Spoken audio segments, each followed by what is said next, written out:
أعوذ بالله من الشيطان الرجيم. بسم الله الرحمن الرحيم. ومن يقنت منكن لله ورسوله وتعمل صالحا نؤتها أجرها مرتين وأعتدنا لها رزقا كريما.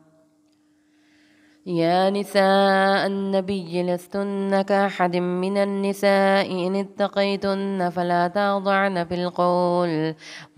تخزعن بالقول فيطمع الذي في قلبه مرض وقلن قولا معروفا وقرن في بيوتكن ولا تبرجن تبرج الجاهلية الأولى وأقمنا الصلاة وآتينا الزكاة وأطعنا الله ورسوله إنما يريد الله ليذهب عنكم الرجس أهل البيت ويطهركم تطهيرا. واذكرن ما يتلى في بيوتكن من آيات الله والحكمة إن الله كان لطيفا خبيرا. إن المسلمين والمسلمات والمؤمنين والمؤمنات والقانتين والقانتات والصادقين والصادقات والصابرين والصابرات والخاشعين والخاشعات والمتصدقين والمتصدقات والصائمين والصائمات والحافظين فروجهم والحافظات والذاكرين الله كثيرا والذاكرات أعد الله لهم مغفرة وأجرا عظيما. وما كان لمؤمن ولا مؤمنة إذا قضى الله ورسوله أمرا أن يكون لهم الخيرة من أمرهم ومن يعص الله ورسوله فقد ضل ضلالا مبينا. وإذ تقول للذين أنعم الله عليه وأنعمت عليه أمسك عليك زوجك واتق الله وتخفي في نفسك ما الله مبديه وتخشى الناس والله أحق أن تخشاه. ولما قضى زيد منها وطرا زوجناكها لكي لا يكون على المؤمنين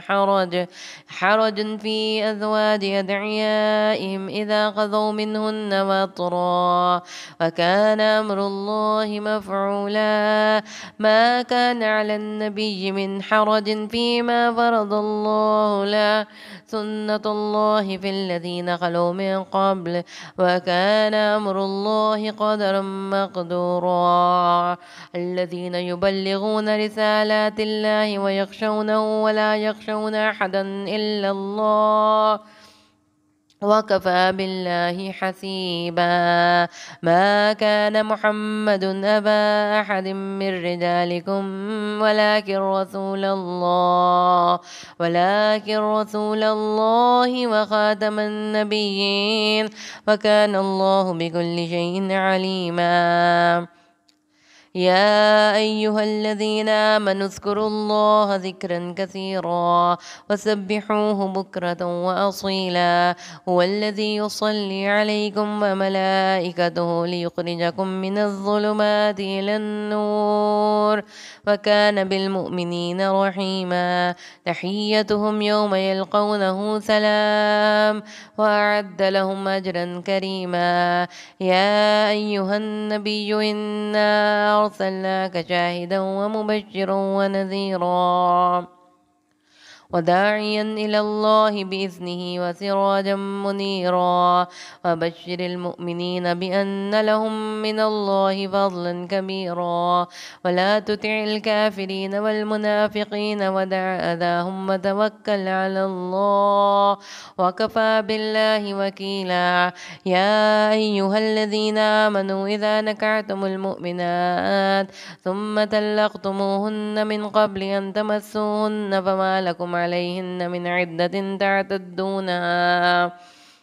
ومتعوهن وسرحوهن سراحا جميلا. يا أيها النبي إنا أحللنا لك أزواجك اللاتي آتيت أجورهن وما ملكت يمينك مما أفاء الله عليك وبنات عمك وبنات عماتك وبنات خالك وبنات خالاتك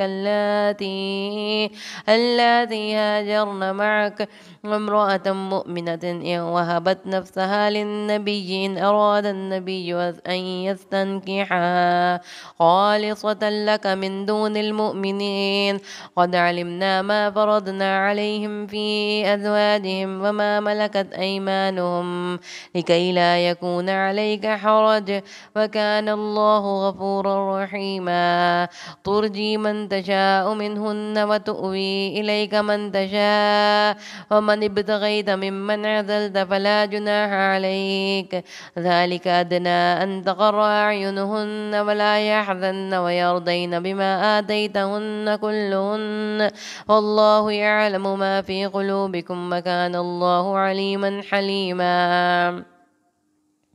لا يحل لك النساء من بعد ولا أن تبدل بهن من أزواج ولو أعجبك حسنهن إلا ما ملكت يمينك وكان الله على كل شيء رقيبا. يا أيها الذين آمنوا لا تدخلوا بيوت النبي إلا أن يؤذن لكم إلى طعام غير ناظرين إناه ولكن إذا دعيتم فادخلوا وإذا طعمتم فانتشروا ولا مستأنسين لحديث إن ذلكم كان يؤذي النبي فيستحيي منكم والله لا يستحيي من الحق. وإذا سألتموهن متاعا فاسألوهن من وراء حجاب ذلكم أطهر لقلوبكم وقلوبهن وما كان لكم أن تؤذوا رسول الله ولا أن تنكحوا أزواجه من بعده أبدا إن ذلكم كان عند الله عظيما. إن تبدوا شيئا أو تخفوه فإن الله كان بكل شيء عليما. لا جناح عليهن في آبائهن ولا أبنائهن ولا إخوانهن ولا أبناء إخوانهن ولا أبناء أخواتهن ولا نسائهن ولا ما ملكت أيمانهن واتقين الله إن الله كان على كل شيء شهيدا. إن الله وملائكته يصلون على النبي يا أيها الذين آمنوا صلوا عليه وسلموا تسليما. إن الذين يؤذون الله ورسوله لعنهم الله في الدنيا والآخرة وأعد لهم عذابا مهينا. والذين يؤذون المؤمنين والمؤمنات بغير ما اكتسبوا فقد احتملوا بهتانا وإثما مبينا. يا أيها النبي قل لأزواجك وبناتك ونساء المؤمنين يدنين عليهن من جلابيبهن ذلك أدنى أن يعرفن فلا يؤذين وكان الله غفورا رحيما. لئن لم ينته المنافقون والذين في قلوبهم مرض والمرجفون في المدينة لنغرينك بهم ثم لا يجاورونك فيها إلا قليلا ملعونين أينما ثقفوا خذوا وقتلوا تقتيلا. سنة الله في الذين خلوا من قبل ولن تجد لسنة الله تبديلا. يسألك الناس عن الساعة قل إنما علمها عند الله وما يدريك لعل الساعة قد تكون قريبا. إن الله لعن الكافرين وأعد لهم سعيرا خالدين فيها أبدا لا يجدون وليا ولا نصيرا. يوم تقلب وجوههم في النار يقولون يا ليتنا أطعنا الله وأطعنا الرسولا وقالوا ربنا إنا أطعنا سادتنا وكبراءنا فأضلونا السبيلا. ربنا آتهم ضعفين من العذاب والعنهم لعنا كبيرا.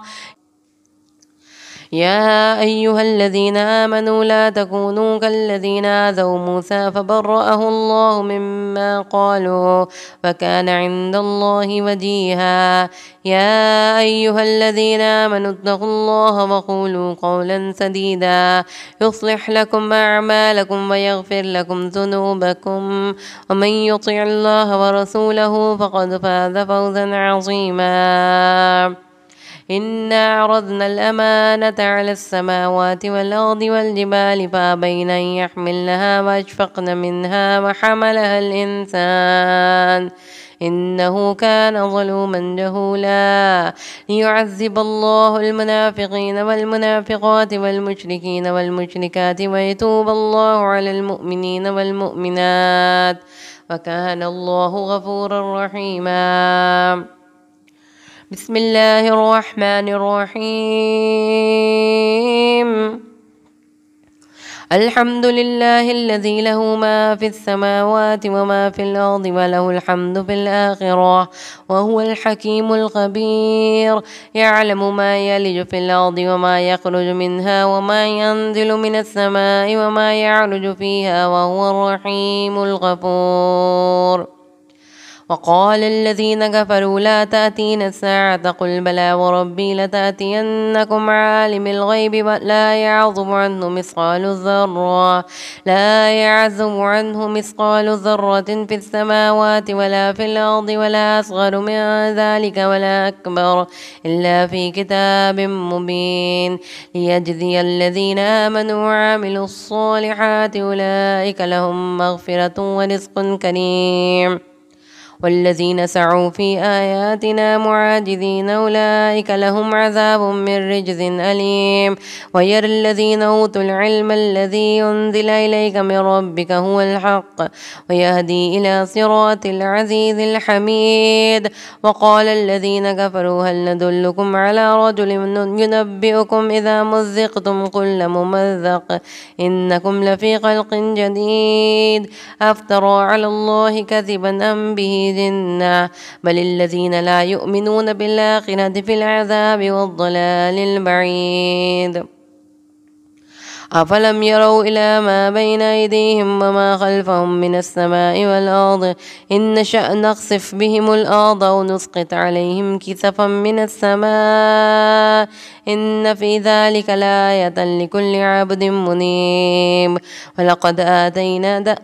آتينا داود منا فضلا يا جبال أوبي معه والطين وألنا له الحديد أن اعمل سابغات وقدر في السرد واعملوا صالحا إني بما تعملون بصير. ولسليمان الريح غدوها شهر ورواحها شهر وأسلنا له عين القطر ومن الجن من يعمل بين يديه بإذن ربي ومن يزغ منهم عن أمرنا نذقه من عذاب السعير. يعملون له ما يشاء من محاريب وتماثيل وجفان كالجواب وقدور الراسيات اعملوا آل داود شكرا وقليل من عبادي الشكور. فلما قضينا عليه الموت ما دلهم على موته إلا دابة الأرض تأكل من سأته ولما خر تبينت الجن أن لو كانوا يعلمون الغيب ما لبثوا في العذاب المهين. لقد كان لسبأ في مسكنهم آية جنتان عن يمين وشمال كلوا من رزق ربكم واشكروا له بلدة طيبة ورب غفور. فأعرضوا فأرسلنا عليهم سيل العرم وبدلناهم بجنتيهم جنتين ذواتي أكل قمط وصل وشيء من سدر قليل ذلك جزيناهم بما كفروا وهل نجازي إلا الكفور. وجعلنا بينهم وبين القرى التي باركنا فيها قرى ظاهرة وقدرنا فيها السير سيروا فيها ليالي وأياما آمنين. وقالوا ربنا باعد بين أصفارنا وظلموا أنفسهم وجعلناهم أحاديث ومزقناهم كل ممزق إن في ذلك لآيات لكل صبار شكور ولقد صدق عليهم إبليس ظنه فاتبعوه إلا فريق من المؤمنين وما كان له عليهم من سلطان إلا لنعلم من يؤمن بالآخرة ممن هو منها في شك وربك على كل شيء حفيظ قل ادعوا الذين زعمتم من دون الله لا يملكون مثقال ذرة في السماوات ولا في الأرض وما لهم فيهما من الشرك وما له منهم من ظهير ولا تنفع الشفاعة عنده إلا لمن أذن له حتى إذا فزع عن قلوبهم قالوا ماذا قال ربكم قالوا الحق وهو العلي الكبير قل من يرزقكم من السماوات والأرض كل الله وإنا أو إياكم لعلى هدى أو في ضلال مبين قل لا تسألون عما أجرمنا ولا نسأل عما تعملون قل يجمع بيننا ربنا ثم يفتح بيننا بالحق وهو الفتاح العليم قل أروني الذين ألحقتم به شركاء كلا بل هو الله العزيز الحكيم وما أرسلناك إلا كافة للناس بشيرا ونذيرا ولكن أكثر الناس لا يعلمون ويقولون متى هذا الوعد إن كنتم صادقين قل لكم ميعاد يوم لا تستأخرون عنه ساعة ولا تستقدمون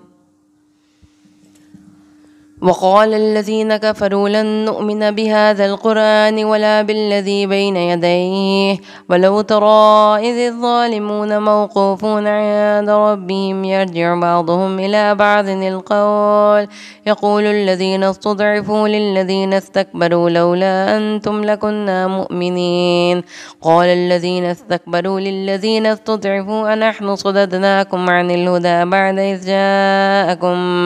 بل كنتم مجرمين وقال الذين استضعفوا للذين استكبروا بل مكر الليل والنهار إذ تأمروننا أن نكفر بالله ونجعل له أندادا وأسروا الندامة لما رأوا العذاب وجعلنا الأغلال في أعناق الذين كفروا هل يجزون إلا ما كانوا يعملون وما أرسلنا في قرية من نذير إلا قال مترفوها إنا بما أرسلتم به كافرون وقالوا نحن أكثر أموالا وأولادا وما نحن بمعذبين قل إن ربي يبسط الرزق لمن يشاء ويقدر ولكن أكثر الناس لا يعلمون وما أموالكم ولا أولادكم بالتي تقربكم عندنا زلفى إلا من آمن وعمل صالحا وأولئك لهم جزاء الضعف بما عملوا وهم في الغرفات آمنون والذين يسعون في آياتنا معاجزين أولئك في العذاب محضرون قل إن ربي يبسط الرزق لمن يشاء من عباده ويقدر له وما أنفقتم من شيء فهو يخلفه وهو خير الرازقين ويوم يحشرهم جميعا ثم يقول للملائكة أهؤلاء إياكم كانوا يعبدون قالوا سبحانك أنت ولينا من دونهم بل كانوا يعبدون الجن وأكثرهم بهم يؤمنون واليوم لا يملك بعضكم لبعض نفعا ولا ضرا ونقول للذين ظلموا ذوقوا عذاب النار التي كنتم بها تكذبون وإذا تتلى عليهم آياتنا بينات قالوا ما هذا إلا رجل يريد أن يصدكم عما كان يعبد آباؤكم وقالوا ما هذا إلا إفك مفترى وقال الذين كفروا للحق لما جاءهم إن هذا إلا سحر مبين وما آتيناهم من كتب يدرسونها وما أرسلنا إليهم قبلك من نذير وكذب الذين من قبلهم وما بلغوا معشار ما آتيناهم فكذبوا رسلي فكيف كان نكير قل إنما أعظكم بواحدة أن تقوموا لله مثنى وفرادا ثم تتفكروا ما بصاحبكم من جنة إن هو إلا نذير لكم بين يدي عذاب شديد قل ما سألتكم من أجر فهو لكم إن أجري إلا على الله وهو على كل شيء شهيد قل إن ربي يقذف بالحق علام الغيوب قل جاء الحق وما يبدئ الباطل وما يعيد قل إن ضللت فإنما أضل على نفسي وإن اهتديت فبما يوحي إلي ربي إنه سميع قريب ولو ترى إذ فزعوا فلا فوت وأخذوا من مكان قريب وقالوا آمنا به وأنى لهم التناوش من مكان بعيد وقد كفروا به من قبل ويقذفون بالغيب من مكان بعيد وحيل بينهم وبين ما يفعلون كما فعل بأشياعهم من قبل وإنهم كانوا في شك مريب بسم الله الرحمن الرحيم الحمد لله الذي فاطر السماوات والأرض جاعل الملائكة رسلا أولي أجنحة مثنى وثلاث ورباع يزيد في الخلق ما يشاء إن الله على كل شيء قدير ما يفتح الله للناس من رحمة فلا ممسك لها وما يمسك فلا مرسل له من بعده وهو العزيز الحكيم يا أيها الناس اذكروا نعمة الله عليكم هل من خالق غير الله يرزقكم من السماء والأرض لا إله إلا هو فأنا تؤفكون فإن يكذبوك فقد كذبت رسل من قبلك إلى الله ترجع الأمور يا أيها الناس إن وعد الله حق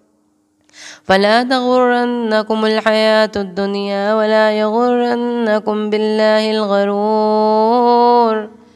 إن الشيطان لكم عدو فاتخذوه عدوا إنما يدعو حزبه ليكونوا من أصحاب السعير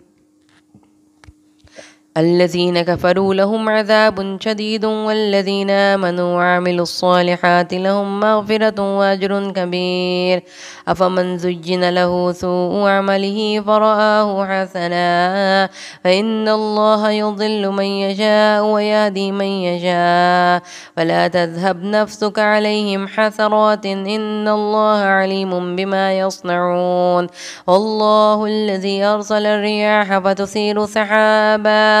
فسقناه إلى بلد ميت فأحيينا به الأرض بعد موتها كذلك النشور ما كان يريد العزة فلله العزة جميعا إليه يصعد الكلم الطيب والعمل الصالح يرفعه والذين يمكرون السيئات لهم عذاب شديد ومكر أولئك هو يبور والله خلقكم من تراب ثم من نطفة ثم جعلكم أزواجا وما تحمل من أنثى ولا تضع إلا بعلمه وما يعمر من معمر ولا ينقص من عمره إلا في كتاب إن ذلك على الله يسير وما يستوي البحران هذا عذب فرات سائغ شرابه وهذا ملح أجاج ومن كل تأكلون لحما طريا وتستخرجون حلية تلبسونها وترى الفلك فيه مواخر لتبتغوا من فضله ولعلكم تشكرون يولج الليل في النهار ويولج النهار في الليل وسخر الشمس والقمر كل يجري لأجل مسمى ذلكم الله ربكم له الملك والذين تدعون من دونه ما يملكون من قطمير إن تدعوهم لا يسمعوا دعاءكم ولو سمعوا ما استجابوا لكم ويوم القيامة يكفرون بشرككم ولا ينبئك مثل خبير. يا أيها الناس أنتم الفقراء إلى الله والله هو الغني الحميد إن يشأ يذهبكم ويأتي بخلق جديد وما ذلك على الله بعزيز ولا تزر وازرة وزر أخرى وإن تدع مثقلة إلى حملها لا يحمل منه شيء ولو كان ذا قربى إنما تنذر الذين يخشون ربهم بالغيب وأقاموا الصلاة ومن تزكى فإنما يتزكى لنفسه وإلى الله المصير وما يستوي الأعمى والبصير ولا الظلمات ولا النور ولا الظل ولا الحرور وما يستوي الأحياء ولا الأموات إن الله يسمع من يشاء وما أنت بمسمع ما في القبور إن أنت إلا نذير إنا أرسلناك بالحق بشيرا ونذيرا فإن من أمة إلا خلا فيها نذير وإن يكذبوك فقد كذب الذين من قبلهم جاءتهم رسلهم بالبينات وبالزبر وبالكتاب المنير ثم أخذت الذين كفروا فكيف كان نكير ألم تر أن الله أنزل من السماء ماء فأخرجنا به ثمرات مختلفا ألوانها ومن الجبال جدد بيض وحمر مختلف ألوانها وغرابيب سود ومن الناس والدواب والأنعام مختلف ألوانه كذلك إنما يخشى الله من عباده العلماء إن الله عزيز غفور إن الذين يتلون كتاب الله وأقاموا الصلاة وأنفقوا مما رزقناهم سرا وعلانية يرجون تجارة لن تبور ليوفيهم أجورهم ويزيدهم من فضله إنه غفور شكور والذي أوحينا إليك من الكتاب هو الحق مصدقا لما بين يديه إن الله بعباده لخبير بصير ثم أورثنا الكتاب الذين اصطفينا من عبادنا ومنهم ظالم لنفسه ومنهم مقتصد ومنهم سابق بالخيرات بإذن الله ذلك هو الفضل الكبير جنات عدن يدخلونها يحلون فيها من أساور من ذهب ولؤلؤا ولباسهم فيها حرير وقالوا الحمد لله الذي أذهب عنا الحزن إن ربنا لغفور شكور الذي أحلنا دار المقامة من فضله لا يمسنا فيها نصب ولا يمسنا فيها لغوب والذين كفروا لهم نار جهنم لا يقضى عليه فيموتوا ولا يخفف عنهم من عذابها كذلك نجزي كل كفور وهم يصطرخون فيها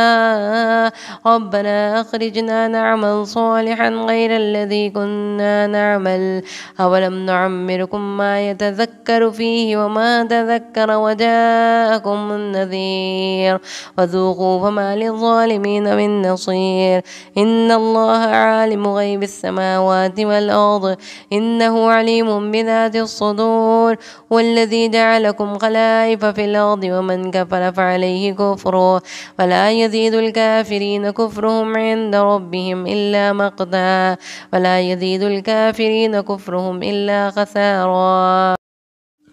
قل أرأيتم شركاءكم الذين تدعون من دون الله أروني ماذا خلقوا من الأرض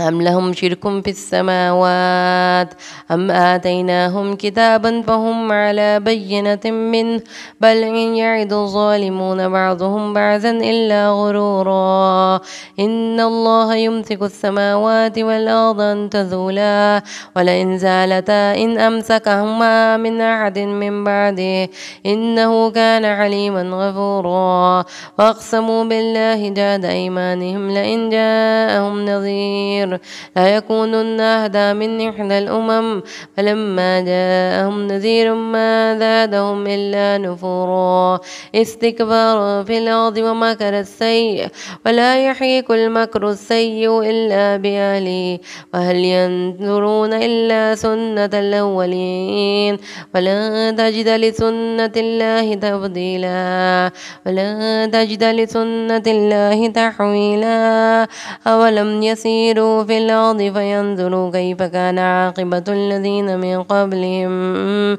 كانوا أشد منهم قوة وما كان الله ليعجزه في شيء في السماوات ولا في الأرض إنه كان عليما قديرا ولو يؤاخذ الله الناس بما كسبوا ما ترك على ظهرها من دابة ولكن يؤخرهم إلى أجل مسمى فإذا جاء أجلهم فإن الله كان بعباده بصيرا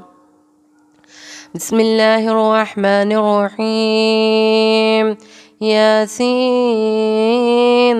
والقرآن الحكيم إنك لمن المرسلين على صراط مستقيم تنزيل العزيز الرحيم لتنذر قوما ما أنذر آباؤهم فهم غافلون لقد حق القول على أكثرهم فهم لا يؤمنون إنا جعلنا في أعناقهم أغلالا وهي إلى الأذقان فهم مقمعون وجعلنا من بين أيديهم سدا ومن خلفهم سدا فأغشيناهم فهم لا يبصرون وسواء عليهم أنذرتهم أم لم تنذرهم لا يؤمنون إنما تنذر من اتبع الذكر وخشي الرحمن بالغيب وبشره بمغفرة وأجر كريم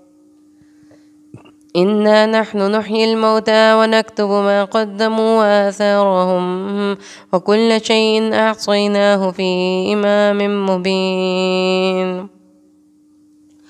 واضرب لهم مثلا أصحاب القرية إذ جاءها المرسلون إذ أرسلنا إليهم اثنين فكذبوهما فعززنا بثالث وقالوا إنا إليكم مرسلون قالوا ما أنتم إلا بشر مثلنا وما أنزل الرحمن من شيء إن أنتم إلا تكذبون قالوا ربنا يعلم إنا إليكم لمرسلون وما علينا